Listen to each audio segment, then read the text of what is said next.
अस्सलाम वालेकुम फ्रेंड्स, आज की इस वीडियो के अंदर आपको 1 से लेकर 10 तक चाइनीज़ ज़बान के अंदर गिनती आपको सिखाऊंगा।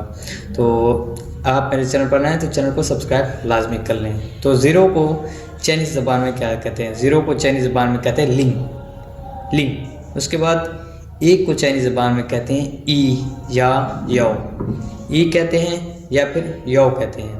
उसके बाद 2 को कहते हैं अर। उसके बाद 3 को कहते हैं सा।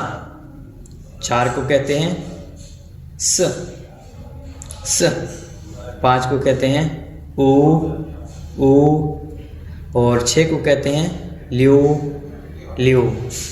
7 को कहते हैं छी। 8 को कहते हैं पा। और 9 को कहते हैं चू। 10 को कहते हैं श।